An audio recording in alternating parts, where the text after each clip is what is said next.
ठीक है, कुछ नहीं, हमने किशन रेड्डी जी को यहाँ कहा कि आपके ही हाथों से हम पार्टी में ज्वाइन हुए थे 2014 में और आपके ही हाथों में हम रिजाइन दे रहे हैं, हम पार्टी के बाहर जा रहे हैं, क्योंकि ये मोनोपोली जब तक पार्टी में बंद नहीं होगी तब तक पार्टी सत्ता में नहीं आएगी और हम दम घुट घुट कर हम पार्टी का सर्वनाश हम नहीं देख सकते।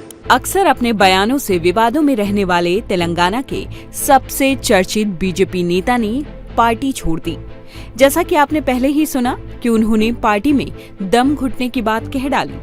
उड़ती खबरों के मुताबिक रामचंद्र राव का अगला तेलंगाना प्रदेश अध्यक्ष बनना लगभग तय है और ये बात टी राजा को इस कदर नागवार गुजरी कि उन्होंने सोमवार को केंद्रीय मंत्री और तेलंगाना बीजेपी के वर्तमान अध्यक्ष जी किशन रेड्डी को लिखे पत्र में भगवा पार्टी की प्राथमिक सदस्यता से इस्तीफा देने का ऐलान कर दिया। टी राजा ने कुछ दिन पहले एक वीडियो मैसेज में पार्टी हाईकमान से खुद को तेलंगाना बीजेपी का अध्यक्ष बनाने की अपील की थी। तेलंगाना में टी राजा बीजेपी के लिए बड़ा हिंदुत्व चेहरा रहे हैं। 3 बार से गोशा महल सीट से चुनकर विधानसभा पहुंचे। ये इसलिए बेहद अहम हो जाता है क्योंकि ये हैदराबाद संसदीय क्षेत्र का हिस्सा है जो AIMIM प्रमुख असदुद्दीन ओवैसी के कब्जे में है। चलिए जानते हैं कि क्या टी राजा का बीजेपी से जाना पार्टी के लिए वाकई बड़ा झटका है। तेलंगाना में बीजेपी के लिए कितने अहम है टी राजा।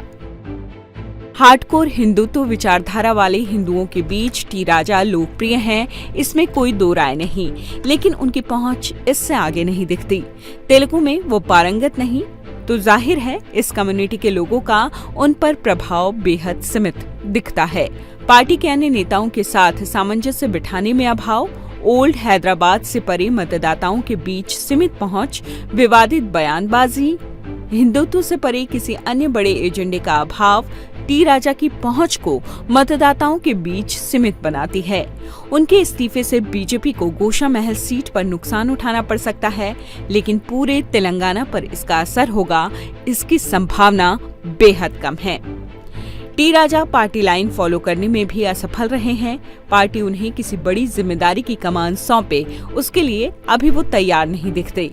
बीजेपी ने तेलंगाना पार्टी अध्यक्ष के लिए टी राजा के बजाय एन रामचंद्र पर भरोसा जताया, जिनके पक्ष में सबसे मजबूत बात ये जाती है कि वो विशुद्ध रूप से तेलंगाना निवासी हैं, तेलुगु भाषी हैं और RSS से जुड़े रहे हैं।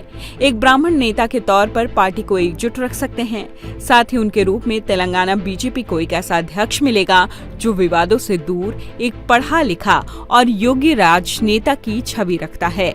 साथ ही एक तेलुगु भाषी स्थानीय नेता पर भरोसा जताकर बीजेपी ने पूरे तेलंगाना में अपना आधार मजबूत करने की रणनीति अपनाई है, न कि सिर्फ 1 या 2 क्षेत्र विशेष में प्रभावी होना चुना है।